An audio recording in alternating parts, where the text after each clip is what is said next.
Doctor امین خان ان دنوں خاصے مصروف رہنے لگے ہیں۔ ان کے کلینک میں مریضوں کی آمد تو بڑھ گئی ہے، لیکن یہ کرونا وائرس کے کیسز نہیں۔ ڈاکٹر امین کے کلینک میں لائے جانے والے کبھی 4 ٹانگوں والے تو کبھی رنگ برنگے مریض۔ پہلے بھیڑ بکری اور یہ چیزیں اسپتال زیادہ آتی تھی ہمارے سیویج پشاور کو۔ ابھی جو ہے نا کووڈ-19 کی وجہ سے تو انہانس ہو گئے ہمارے پٹس کے کیسز۔ اب جو ہے نا ان لوگوں کا شوق اس جانب بڑھ رہا ہے اور ڈاگز اور کیٹس روٹین زیادہ کیسز ہمارے پاس آتے ہیں۔ سائنسی تحقیق سے یہ ثابت ہو چکا ہے کہ پالتو جانور انسانوں میں ذہنی تناؤ کم کرنے کا ذریعہ بنتے ہیں۔ جواد اکبر نے حال ہی میں بلی پالی ہے اور وہ اس نئی مصروفیت کے اچھے اثرات محسوس کر رہے ہیں۔ اگر آپ گھر میں رہیں گے تو ٹینشن تو آپ کو کاتا رہے گا نا، ایک تو یہ ہے۔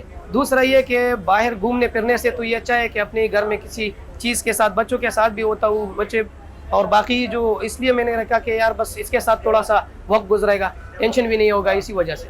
اقصیٰ خان بھی اپنی نئی مصروفیت سے کافی خوش ہیں۔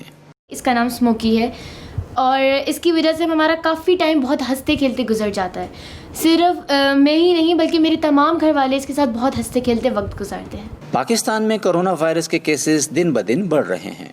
ڈاکٹر امین خان کہتے ہیں کہ ایسے میں دھیان بٹانے کے لیے گھر میں ایک نیا دوست لانے میں کوئی مذائقہ تو نہیں، لیکن یہ مت بھولیں کہ جانور پالنا ایک بڑی ذمہ داری ہے۔ سب سے پہلی بات ان کے مینجمنٹ کی آتی ہے۔ آپ مینجمنٹ میں ان کے خوراک کا خیال رکھیں گے، ان کے انوائرمنٹل جو فیکٹرز ہے جس طرح ٹیمپریچر ہے یا ان کی فیڈ ہے تو ان کا خیال آپ رکھیں گے۔ جب بھی آپ ان کو سیٹسفائی کریں گے، ان کی پراپر آپ ویکسین کریں گے تو تب جو ہے نا یہ ان میں کوئی ایسی بیماریاں ایسی بڑی پرابلم ان میں نہیں آتی پھر۔